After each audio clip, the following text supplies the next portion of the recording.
მოგესალმებით, მთავარი საინფორმაციო გამოშვებით დავბრუნდით პირდაპირ ეთერში ვაჯამებ დღის მთავარ სიახლეებს, მე ნინო სალუქაძე ვარ. შეერთებული შტატების პრეზიდენტის მზაობა საქართველოსთან თანამშრომლობის გაძლიერებისთვის დონალდ ტრამპის წერილი საქართველოს პრემიერ-მინისტრისადმი პოლიტიკური შეფასებების თემა. პრემიერ-მინისტრის განცხადებით საქართველოს ხელისუფლების გაცხადებული სურვილი ამერიკის შეერთებულ შტატებთან ურთიერთობები გადაიტვირთოს სუფთა-ფურცლიდან.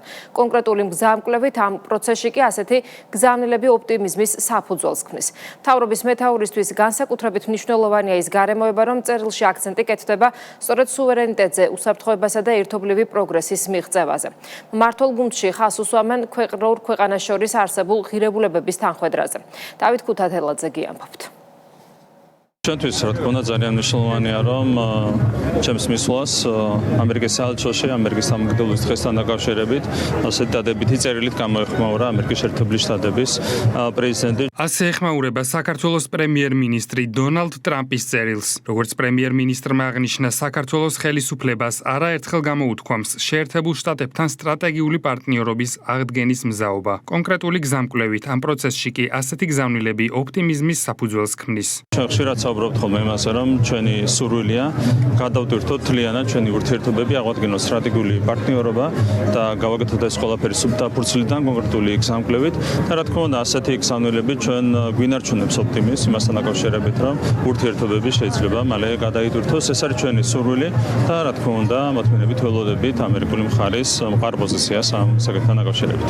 მმართველ გუნდში აცხადებენ, რომ წერილი არის მკაფიო პოლიტიკური გზავნილი, რომელიც ადასტურებს ვაშინგტონსა და თბილისს შორის ურთიერთობების გაძლიერების პოლიტიკური ნების არსებობას და იმ ღირებულებით თანხვედრას უსვამენ ხაზს, რომელიც ორი ქვეყნის ხელისუფლებებს შორის არსებობს. საქართველოს ამერიკის შეერთებულ შტატებს შორის ურთიერთობების გასაბუჭებლად ბაიდენის ადმინისტრაციამ ყველაფერი გააკეთა. იმ ადმინისტრაციამ, რომელშიც ბატონი ტრამპის თქმით Deep States უზარმაზარი გავლენა ჰქონდა. ისინი ზუსტად იმ სამართლო და ბინძური მეთოდებით გვებრძოდნენ, როგორითაც დღეს ბრიუსელი გვებრძვის, სიცრუით, შანტაჟით, მუქარით, დეზინფორმაციით, ორმაგი სტანდარტით და ასე შემდეგ. ჩვენს გუნდს ყველაფერი გაკეთებული აქვს იმისთვის, რომ ამერიკის შეერთებულ შტატებთან რეალური პარტნიორობა დაიწყოს. ზემოთ აღნიშნული დამოკიდებულებებიდან გამომდინარე დაპირისპირებაში ვიყავით იმ ადმინისტრაციასთან, რომელსაც ბატონი ტრამპი მტრად მოიხსენიებს. ღიად გულშემატკივრობდით დონალდ ტრამპის პრეზიდენტად არჩევას. სრული თანხვედრა ღირებულებებსა და პოლიტიკურ მსოფლმხედველობაში. ანალოგიური პოზიციები და გზავნილები სახელმწიფოს სუვერენიტეტთან დაკავშირებით. მსგავსი შეფასებები რუსეთ-უკრაინის ომთან მიმართებით. ერთნაირი ხედვა ევრობიუროკრატიის პრობლემებთან დაკავშირებით. ჩვენი პრეტენზიები ბრიუსელთან მიმართებაში ერთ-ერთ შეასახა ამერიკის შეერთებულმა შტატებმა თავის ეროვნული უსაფრთხოების სტრატეგიის დოკუმენტში. გარეჩარევის რისკების იდენტური შეფასება, სრული თანხვედრა NGO-ებთან დაკავშირებული საფრთხეების შეფასებაში, ანალოგიური შეფასებები ულტრამემარცხენე იდეოლოგიასთან მიმართებაში. ყველა დონეზე გვაქვს გაცხადებული, რომ მზად ვართ ნებისმიერ დროს დავსხდეთ ამერიკელ კოლეგებთან და კონკრეტული გზამკვლევი გავწეროთ დროსა და სივრცეში, სადაც ასახული იქნება ორივე მხარის ინტერესები.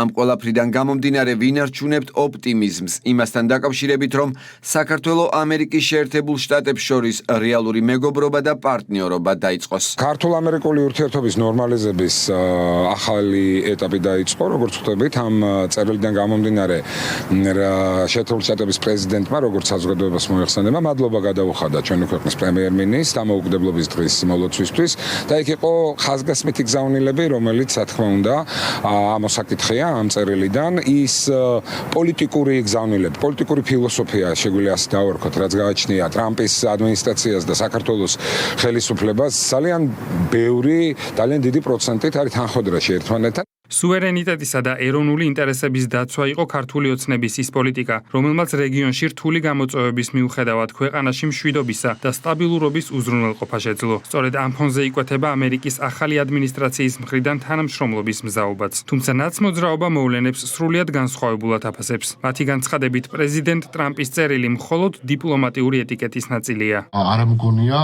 რაიმე შედეგი მოყვეს ამ წერილს. ხალხის ძალაში იმ მძიმე მემკვიდრეობას იხსენებენ, რომელიც ქართულ ამერიკულ ურთიერთობებში ბაიდენის ადმინისტრაციამ დატოვა. როგორც პარტიაში აცხადებენ, საქართველოს მზადაა ყველასთან, ვინც ქვეყნის სუვერენიტეტს აღიარებს, სტრატეგიული ურთიერთობები დაამყაროს. ბუნებრივი პროცესი ხდება, ანუ აღდგენა იმ სტრატეგიული ურთიერთობების, რაც სამწუხაროდ დააზიანა წინა ადმინისტრაციამ. კიდევ ერთხელ ხაზს უსვამთ, რომ ჩვენ ვამბობთ, რომ ვინც საქართველოს სუვერენიტეტს აღიარებს და პატივისცემით მოექცევა, რა თქმა უნდა, ყველასთან გვექნება ძალიან სწორი და სტრატეგიული ურთიერთობები და ძალიან კარგია, როდესაც დღევანდელი ამერიკის პრეზიდენტი საქართველოს პრემიერ-მინისტრს ულოცავს იმ პოზიციას, რომ ამ შემთხვევაში ნენელა იწყება აღდგენითი ურთიერთობები, ასევე იზიარებს თავისთავად ბუნებრივად იმ ლეგიტიმაციას, რაც აქვს საქართველოს ხელისუფლებას საქართველოს საზოგადოებისგან. საქართველოს პრემიერ-მინისტრისადმი მოწერილ ოფიციალურ წერილში დონალდ ტრამპის სუვერენიტეტის, უსაფრთხოებისა და კეთილდღეობის მხარდასაჭერად ერთობლივ ძალისხმევაზე აკეთებს აქცენტს და აღნიშნავს, რომ პროგრესის მიღწევა და მშვიდობიანი მომავლისკენ სვლა ერთობლივი მუშაობით არის შესაძლებელი. მიზანმიმართული დეზინფორმაცია და საზოგადოების შეცდომაში შეყვანის მცდელობა სტუდია მონიტორმა და ტევ-პირველმა გავრცელა ინფორმაცია, თითქოს მთავრობამ სასტუმრო საქართველოს ტერიტორიაზე 3227 კვადრატული მეტრი ფართობის სიმბოლურად ფასად გაასხვისა. მთავრობის მეთაური გავრცელებულ ინფორმაციას უხეშ მანიპულაციას უწოდებს. პრემიერ-მინისტრის განმარტებით, მიღებული გადაწყვეტილება მხოლოდ ტექნიკური ხასიათისაა და აზომვითი მონაცემების დაზუსტების მიზნით განხორციელდა. ირაკლი კობახიძემ ხაზგასმით აღნიშნა, რომ ქვეყანაში პრივატიზაციასთან დაკავშირებით არსებობს მკაფიო პოლიტიკა, რომლის თანახმადაც სახელმწიფო ქონების სიმბოლურ ფასად და პირდაპირ წესით გასხვისების პრაქტიკა სრულიად აღკვეთილია. დეტალებით ბორე ნაონიანი. არც ერთ შემთხვევაში არ ხდება პირდაპირ წესით, არც ერთი ქონების გასხვისება და არავითარ შემთხვევაში არ ხდება, რა თქმა უნდა, სიმბოლურ ფასად არავითარი ქონების გასხვისება. სტუდია მონიტორისა და ტევ-პირველის მორიგი მანიპულაცია პრემიერ-მინისტრმა ამხილა. ირაკლი კობახიძე განმარტავს, რომ რეალურად არავითარი ფართის გასხვისება არ მომხდარა, არამედ აზომვითი მონაცემების დაზუსტების მიზნით მიღებულ იქნა ტექნიკური გადაწყვეტილება. რეალურად არავითარი ფართის გასხვისება არ მომხდარა, თუ ჩაიხედავდით ზედაპირულადაც კი ამ დოკუმენტებში ძალიან მარტივად ჩანდა, რომ დამატებით არაფერი გასხვისებულა, რეალურად იყო აზომით ნახაზებში წარმოდგენილი კონკრეტული ინფორმაცია და რეალური ფართის მოცულობა იყო განსხვავებული და იმისათვის, რომ სამართლებრივად ეს ყველაფერი დაზუსტებულიყო, ფორმალურად გასხვისდა ეს ფართი მხოლოდ ფორმალურად, არაფერი დამატებით არ გადაცემია კონკრეტულ სამწარმოო სუბიექტზე. ძალიან სამწუხაროა, როდესაც ასეთ მდარე მანიპულაციებს მიმართავენ კონკრეტული მედია საშუალებები, თუმცა ამას მირჩეული ვართ როგორც მონიტორისგან, ასევე ტევ-პირველისგან. საუბარია კონკრეტული მედია საშუალებების მიერ გავრცელებული ინფორმაციაზე, თითქოს მთავრობამ სასტუმრო საქართველოში მდებარე 3227 კვადრატული მეტრი ფართის სიმბოლურ ფასად გაასხვისა. მთავრობის ადმინისტრაცია კონკრეტულ მედიებს არასწორი ინფორმაციის გავრცელებისგან თავშეკავებისკენ მოუწოდებს და განმარტავს, რომ სინამდვილეში მოხდა მხოლოდ დოკუმენტური შესწორება. შედეგად წლების წინ შედგენილ აზომვით ნახაზში დაფიქსირებულ ფართობსა და სასტუმრო საქართველოს რეალურ ფართობს შორის ფაქტობრივი უზუსტობა აღმოიფხვრა. თავად სასტუმრო საქართველოს სრულად პრივატიზება კი მრავალი წლის წინ განხორციელდა. ყველა ობიექტური მკვლევარი, ვინც ამ დოკუმენტს გაეცნობოდა, იმთავითვე მიხვდებოდა, რომ აქ არანაირ რეალურ ერთლარად გასხვისებას ადგილი არ ქონდა და იყო საკადასტრო მონაცემებთან რეალური ფართის დამთხვევის და მასთან, ასე ვთქვათ, ტოლობის ნიშნის ასმის მიზნით გადადგმული ნაბიჯი და არა სინამდვილეში რაღაცა ქონების ერთლარად სხვა პირისთვის გადაცემის საკითხი. ჩვენ ძალიან კარგად ვიცით, რომ 2024 წლის 8 თებერვლიდან მთავრობამ ძალიან გაამკაცრა სახელმწიფო განკარგვის წესები. და ეს დღესავით ნათელია, საჯაროა და ყველა შეუძლია ამ ინფორმაციის მოძიება. რაც შეეხება ამ აბსურდს, რომელსაც ეს თქვენს მიერ დასახელებული სტუდია ავრცელებს, ამ შემთხვევაში საქმე გვაქვს დაზუსტებასთან. თავის დროზე ეს ქონება იქნა პრივატიზებული და აი ამ ქონების დაზუსტების მიზნით მოხდა ამ ნაბიჯის გადადგმა. როგორც მმართველ გუნდში აცხადებენ, სიმბოლურ ფასად ქონების გადაცემის მანკიერი პრაქტიკა ქვეყანაში აღმოფხვრილია და ადგილი მიზანმიმართულ სპეკულაციებს აქვს. საქართველოს საერთაშორისო სატრანზიტო ჰაბად ჩამოყალიბების გზაზე მორიგ მნიშვნელოვან ეტაპს გადის. სამტრედია გრიგოლეთის ჩქაროსნული ავტომაგისტრალის მესამე 12 კილომეტრიანი მონაკვეთის მშენებლობა დასრულდა და ავტოტრანსპორტის მოძრაობა უკვე გახსნილია. ახალი 4-ზოლიანი ევროპული სტანდარტის გზა მნიშვნელოვნად შეამცირებს მგზავრობის დროს და გაზრდის უსაფრთხოებას. პროექტი, რომელიც ევროპის საინვესტიციო ბანკის მხარდაჭერით განხორციელდა, ქვეყნის მასშტაბური ლოგისტიკური სტრატეგიის ნაწილია.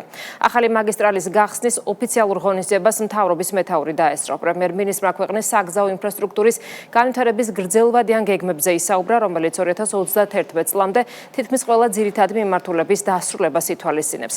როგორ აისახება ახალი მაგისტრალის ექსპლუატაციაში შესვლა, რეგიონების განვითარებაზე დეტალები ნახეთ ჩვენ სიუჟეტში.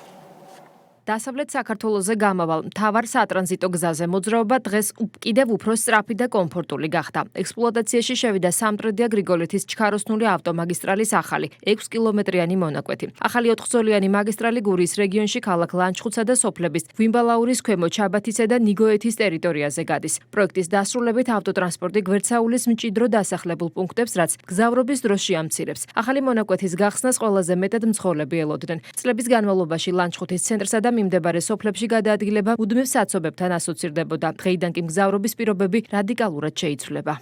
რა თქმა უნდა, ძალიან კომფორტული არის მოძრაობისთვისაც ჩქაროსნული ავტობანი, დროსაც უფრო ნაკლებს მოიხმარს, ესე რომ ვთქვათ, A პუნქტიდან B პუნქტამდე გადაადგილებისას და რა თქმა უნდა, მივესალმები, რაც უფრო მალე განახდება შემდეგი მონაკვეთებიც, მით უფრო უკეთესი იქნება. ძალიან კარგია, რა თქმა უნდა, მნიშვნელოვანია. ნაკლები ავარიებიც იქნება, რაც მალე დასრულდება, მით უკეთესი იქნება. 12 კილომეტრიანი გზის პირველი ნაწილი ექსპლუატაციაში ჯერ კიდევ 2025 წლის ბოლოს შევიდა. დღეს კი დარჩენილი 6 კილომეტრიც დაემატა. პროექტს ინფრასტრუქტურის სამინისტრო ახორციელებს. ინფრასტრუქტურის მინისტრმა ახალი მაგისტრალის გახსნის ოფიციალურ ღონისძიებაზე სიტყვით გამოსვლისას ხაზი გაუსვა, რომ სახელმწიფოსთვის პრიორიტეტი მაღალი ხარისხის ინფრასტრუქტურის შექმნა. მისი თქმით, სწორედ ამ მიზანს ემსახურება სამინისტროს მიერ დაწყებული რეფორმები, ხარისხის კონტროლის გამკაცრება, რეგულაციების გაუმჯობესება და ინფრასტრუქტურულ სფეროში ახალგაზრდების აქტიური ჩართვა. სრულიად გასაგებია ჩვენი მოქალაქეების სამართლიანი მოლოდინი, რაც შეიძლება მალე დასრულდეს ქვეყნის მთავარი მაგისტრალური გზის მშენებლობა. ბოლო წლებში ქვეყანაში ბევრი მნიშვნელოვანი პროექტი განხორციელდა და გამოცდილებამ გვასწავლა, რომ ინფრასტრუქტურაში ყველაზე ძვირი შეცდომა უხარისხოდ შესრულებული სამუშაოა. ამ გზის გახსნა 3 თვის წინათ შეიძლებოდა, ეს იყო ჩვენი გეგმაც და მოსახლეობისთვის მიცემული დაპირებაც, მაგრამ შესრულებული სამუშაო არ აკმაყოფილებდა იმ ხარისხს, რომელიც უნდა ჩააბაროს სახელმწიფო მოსახლეობას. თამამად შემიძლია ვთქვა, რომ დღეს უკვე სხვა ეტაპზე გადავდივართ. თუ ბოლო წლების მთავარი ამოცანა მეტი ინფრასტრუქტურის აშენება იყო, ახლა ჩვენი მიზანის თამასის აწევა და უკეთესი ინფრასტრუქტურის შენება. ამიტომ დავიწყეთ რეფორმები, ამიტომ შევცვალეთ მიდგომები, ამიტომ საუბრობთ ღიად პრობლემებზე, ამიტომ ვამკაცრებთ მოთხოვნებს ხარისხთან დაკავშირებით, ვაუმჯობესებთ რეგულაციებს და რაც ყველაზე მთავარია, მუდმივად ვცდილობთ ახალგაზრდების დაინტერესებას და მათ ჩართვას ინფრასტრუქტურულ პროცესებში. ეს უშუალოდ ჩემი პირველი ობიექტია. პირველ დღესაც სტაჟირებაზე, როდესაც მოვედი, ამ ობიექტს ვიყავი გამოსული. ინფრასტრუქტურის სამინისტროს მიერ ახალი კადრების მოზიდვის რეალური მაგალითია საგზაო ინჟინერი საბა სვანიძე, რომლის პროფესიული გზის დაწყება პრემიერ-მინისტრის ინიცირებულ ანაზღაურებად სტაჟირებას უკავშირდება. დღეს ის უკვე საგზაო დეპარტამენტში რეალურ პროექტებზე მუშაობს იმ ადამიანების გვერდით, ვისგანაც პირველი პროფესიული გამოცდილება მიიღო. ცოტა ხნის წინ ვერც კი წარმოვიდგენდი, რომ დღეს როგორც საავტომობილო გზების დეპარტამენტის თანამშრომელი მონაწილეობას მივიღებდი ახალი მაგისტრალური გზის გახსნის ღონისძიებაში. ყველაფერი გასულ წელს დაიწყო, როდესაც პრემიერ-მინისტრის ინიციატივით გამოცხადებული ანაზღაურებადი სტაჟირების პროგრამით გადავწყვიტე მეცა და ბედი. სტაჟირება ინფრასტრუქტურის სამინისტროში გავიარე და სტაჟირების დასრულების შემდეგ საავტომობილო გზების დეპარტამენტში დავსაქმდი. დღეს იმ ადამიანებთან ერთად მუშაობ, ვისგანაც პირველი პროფესიული გამოცდილება მივიღე და მიხარია, რომ დღეს უკვე რეალური პროექტების განხორციელებაში მონაწილეობ. გზებს, ხიდებსა და გვირაბებს პირველ რიგში ადამიანების შრომა, პასუხისმგებლობა და პროფესიონალიზმი აშენებს. ახალი მაგისტრალის გახსნის ოფიციალურ ღონისძიებას მთავრობის მეთაური დაესწრო. ირაკლი კობახიძემ ქვეყნის საგზაო ინფრასტრუქტურის განვითარების გრძელვადიან გეგმებზე ისაუბრა. მთავრობის მეთაურმა განსაკუთრებული მადლობა გადაუხადა ინფრასტრუქტურის სამინისტროს, სადაც ბოლო 1 წლის განმავლობაში მენეჯმენტის ხარვეზები გამოსწორდა, რამაც პროექტების ხარისხი და ტემპი ახალ საფეხურზე აიყვანა. აქტიურად გაგრძელდება მთელი ქვეყნის მასშტაბით ავტომაგისტრალების მშენებლობა. წელსვე გაიხსნება გრიგოლეთი-ქობულეთის ავტომაგისტრალის დარჩენილი ნაწილი, ქვეშეთიქობის ისტორიული პროექტის ფარგლებში გუდაურამდე მისასვლელი გზა. უკვე გამოცხადებულია საერთაშორისო ტენდერი თბილისის 59 კილომეტრიან შემოვლით გზაზე და ბათუმის არფის მაგისტრალზე. ეს არის უმნიშვნელოვანესი პროექტები, რომელიც რა თქმა უნდა ქვეყანაში გამტარუნარიანობას ზოგადად მნიშვნელოვნად გასცემს. რა თქმა უნდა ამ პროცესებს აქვს განსაკუთრებული მნიშვნელობა ეკონომიკური თვალსაზრისითაც. ჩვენი ერთ-ერთი უმთავრესი ამოცანა ჩვენი ქვეყნის სატრანზიტო ფუნქციის განვითარება, დაკავშირებადობის კუთხით ჩვენი ფუნქციის განვითარება და რა თქმა უნდა ჩქაროსნული ავტომაგისტრალების მშენებლობა ამ კუთხით ასრულებს განსაკუთრებულ როლს. და რა თქმა უნდა ეს ყველაფერი არის იმ საერთო გეგმის ნაწილი, რომელიც დაკავშირებულია ზოგადად სატრანზიტო რესურსების განვითარებასთან. თქვენ იცით რომ ჩვენ ასევე გვაქვს გეგმაში საერთაშორისო აეროპორტების შესაძლებლობის გაფართოება. ქვეყნის მთავარი მაგისტრალი საქართველოს ეკონომიკური განვითარებისა და რეგიონების გაძლიერების ერთ-ერთი უმნიშვნელოვანესი პროექტია. ახალი მონაკვეთის მშენებლობა ევროპის საინვესტიციო ბანკისა და სახელმწიფო ბიუჯეტის თანადაფინანსებით განხორციელდა, რამაც 324 მილიონ ლარზე მეტი შეადგინა. ჩქაროსნული გზების მშენებლობა ეკონომიკურ სარგებელთან ერთად უმნიშვნელოვანეს სოციალურ როლს ასრულებს. აღნიშნული პროექტი საშუალებას მისცემს ჩვენი მუნიციპალიტეტის და რეგიონის მაცხოვრებლებს უფრო სწრაფად გადაადგილდნენ დროში და უფრო ვთქვათ მობილურობა გაიზარდოს სხვადასხვა თვალსაზრისით. ეს ხელს შეუწყობს როგორც პროდუქციის ტრანსპორტირებას, ასევე მგზავრობას, კომფორტულ მგზავრობას და შესაბამისად ეს ყველაფერი აისახება მოსახლეობის კეთილდღეობას. პროექტის მიმდინარეობისას ზედამხედველობას უწევდა საერთაშორისო საზედამხედველო კომპანია, სამუშაოებს ასრულებდა ასევე საერთაშორისო კომპანია და პროცესში აქტიურად იყვნენ ჩართულები ავტომობილო გზების დეპარტამენტის თანამშრომლები. პროექტის შენებლობაში ჯამურად აიხარჯა 300 მილიონ ლარზე მეტი და პროექტი უზრუნველყოფს გურიის რეგიონში ავტოტრანსპორტის უსაფრთხო და სწრაფად გადაადგილებას. დღეისთვის საქართველოში ექსპლუატაციაში უკვე შესულია 389 კილომეტრი ჩქაროსნული მაგისტრალი. მაშინ, როდესაც 2012 წლამდე ქვეყანაში მხოლოდ 68 კილომეტრი გზა იყო აშენებული. სამტრედია გრიგოლეთის მთლიანი 52 კილომეტრიანი გზა მომავალ წელს სრულად დასრულდება, ხოლო ამბიციური გეგმის მიხედვით 2031 წლისთვის თითქმის ყველა ძირითადი მაგისტრალი მზად იქნება. ეს კი მნიშვნელოვნად გაზრდის გზების გამტარუნარიანობას, შეამცირებს ხარჯებს და საქართველოს საერთაშორისო სატრანზიტო მიმოსვლის თვისობრივად ახალ საფეხურზე გადაიყვანს. ევროკავშირის საელჩოს მიერ გამოქვეყნებულ ქარდებს, სადაც საუბარია საქართველოში ევროკავშირის მიერ დახარჯულ თანხებზე, ევრობიუროკრატიის კრიზისის გამოხატულება დაფასებენ საპარლამენტო ოპოზიციაში. მმართველ გუნდში კი აცხადებენ, რომ ქვეყნის რეალური დახმარება ქვეყნის ეკონომიკაში ფულის ჩადებას და გაძლიერებას ნიშნავს, რასაც ევრობიუროკრატები არ აკეთებენ, რადგან მათი პოლიტიკა ქვეყნების დასუსტებას და დაქვემდებარებას ემსახურება.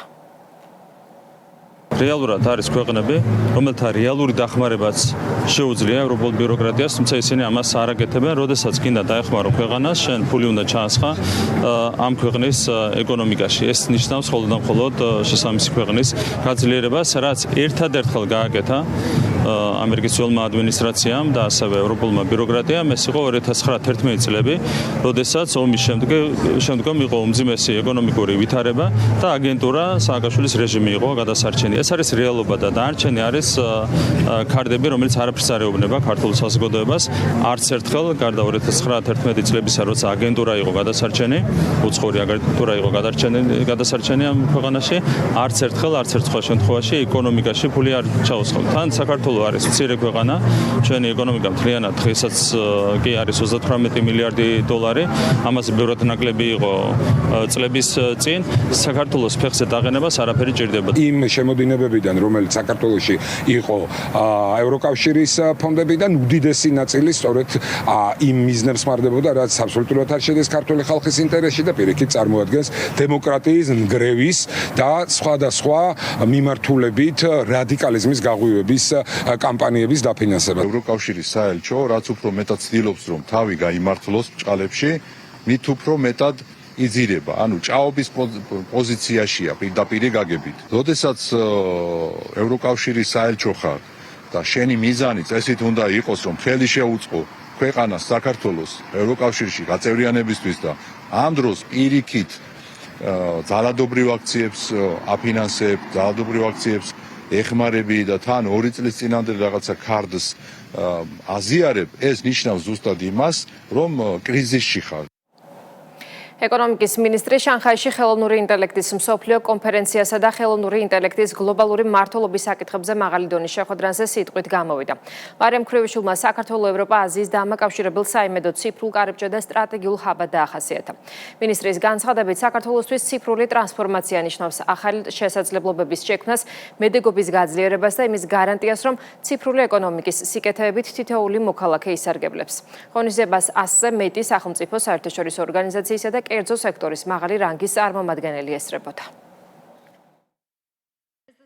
საუკუნეების განმავლობაში საქართველო თავისი სავაჭრო და სატრანსპორტო გზებით ევროპისა და აზიის დამაკავშირებელ ხიდს წარმოადგენდა. დღეს ჩვენ ვაგრძელებთ ამ ისტორიულ მისიას და ორ კონტინენტს შორის საიმედო ციფრულ კარიბჭედ ვყალიბდებით. შავი ზღვის წყალქვეშა ოპტიკურ ბოჭკოვანი კაბელი ახალ ფართომასშტაბიან მონაცემთა ცენტრებთან ერთად მნიშვნელოვნად გააძლიერებს უსაფრთხო კავშირებსა და ციფრულ მედეგობას. ეს კიდევ უფრო განამტკიცებს საქართველოს როგორც სტრატეგიული ციფრული ჰაბის როლს და ახალ შესაძლებლობებს გააჩენს ინვესტიციებისა და კვლევებისთვის. ამ ამბიციური ხედვის განხორციელების გზაზე მტკიცე საერთაშორისო პარტნიორობა ჩვენთვის კვლავაც უმნიშვნელოვანეს პრიორიტეტად რჩება. სწორედ ამიტომ ორმხრივი ურთიერთობების ამაღლება საქართველო-ჩინეთის ყოვლის მომცველი სტრატეგიული პარტნიორობის დონემდე ჩვენი კოლაბორაციის უმნიშვნელოვანესი წინგადადგმული ნაბიჯია, რაც ახალ შესაძლებლობებს გვთავაზობს სხვადასხვა მიმართულებით. მათ შორის ხელოვნური ინტელექტის სფეროში პარტნიორობის გასამყარებლად. ჩინეთთან ჩვენი პარტნიორობა იმის ნათელი დასტურია, თუ როგორ შეუძლია მჭიდრო თანამშრომლობას საერთაშორისო მიზნები რეალურ საქმედ აქციოს. ეს თანამშრომლობა კიდევ ერთხელ გვახსენებს ფუნდამენტურ რეალობას. ვერც ერთი ქვეყანა ვერ შეძლებს ხელოვნური ინტელექტის სრული პოტენციალის მხოლოდ საკუთარი ძალებით რეალიზებას. დიალოგი, ნდობა და საერთაშორისო პარტნიორობა არის ხელოვნური ინტელექტის პასუხისმგებლიანი მმართველობის საფუძველი. არჩევანი, რომელსაც დღეს ვაკეთებთ, განსაზღვრავს. ხელოვნური ინტელექტი მსოფლიოსთვის იქცევა გამყოფ ხაზად თუ ძალად, რომელიც კიდევ უფრო გაგვაერთიანებს. ეკონომიკისა და მდგრადი განვითარების სამინისტროს დელეგაცია ნიდერლანდებში ანაკლიის ღრმაწყლოვანი ნავსადგურის პროექტის ფარგლებში სამუშაო შეხვედრებს მართავს. როტერდამის პორტის გამოცდილებაზე დაყრდნობით მხარეებმა კომბინირებული სატრანსპორტო ინფრასტრუქტურის განვითარების დეტალები განიხილეს. ვიზიტის მიზანი ანაკლიის პორტი ჩამოყალიბდეს რეგიონის წამყვან კონკურენტუნიან და სანდო სტრატეგიულ ობიექტად. ანაკლიის მიმართ მაღალი ინტერესია როგორც დასავლური კომპანიებიდან, ისე ცენტრალური აზიიდან, ჩინეთიდან და მეზობელი ქვეყნებიდან. მეტ დეტალს შორენა არუშიძის სიუჟეტიდან შეიტყობთ.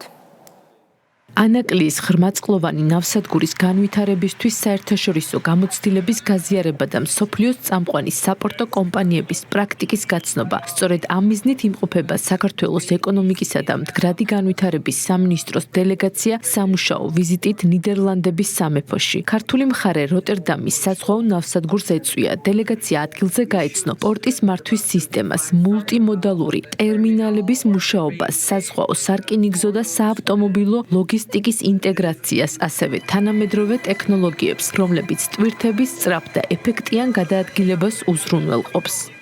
გენგეგმის მოდიფიკაცია ძალიან მნიშვნელოვანია, იმიტომ რომ გათვალისწინებულ უნდა იქნას ბაზრის ინტერესები და ქვეყნების შესაბამისი სავაჭრო ინტერესები. აქედან გამომდინარე მნიშვნელოვანია როგორც სარკინიგზო, ასევე სახმელეთო და საზღვაო ინფრასტრუქტურის ისეთი შერწყმა, რომელიც იქნება ოპერირებისთვის ეფექტიანი, სწრაფი და შესაბამისად ამ მიმართულებით ანაკლიის ღრმაწყლოვანი პორტი იქნება რეგიონისთვის წამყვანი სტრატეგიული ობიექტი. როტერდამის ნავსადგურში გავეცანით მულტიმოდალური სატრანსპორტო ტერმინალის ოპერირების სპეციფიკას, რომელიც მნიშვნელოვანია ანაკლიის ღრმაწყლოვანი ნავსადგურის განვითარების მომავლისთვის, რამდენადაც სწორედ ანაკლიის განახლებული გენგეგმით საქართველოში შეიქმნება ისეთი ნავსადგური, რომელიც არა მარტო რეგიონის ქვეყნების სავაჭრო ინტერესებს, არამედ სხვადასხვა ტიპის ტრანსპორტის მოდიფიკაციას და მათ ინტერესებს მოემსახურება ერთიან კონტექსტში.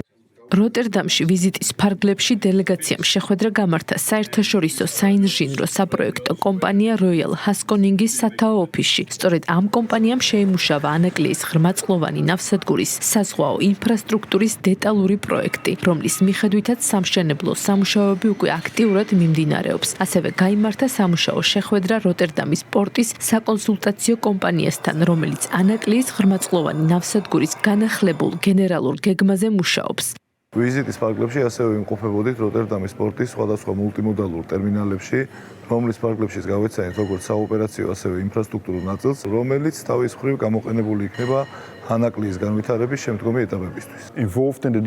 ჩვენი კომპანია ჩართული იყო ანაკლიის სპორტის საზღვაო ნაწილის პროექტირებაში და ძალიან გვიხარია, რომ მშენებლობა უკვე დაიწყო, რადგან ეს საშუალებას გვაძლევს. ასევე განვიხილოთ პორტის განვითარების სამომავლო ნაბიჯები. ეს არის დიდი წინგადადგმული ნაბიჯი საქართველოსთვის, საპორტო ინდუსტრიის განვითარებისა და საქართველოსა და დანარჩენ მსოფლიოს შორის ლოგისტიკური კავშირების დამყარებისთვის.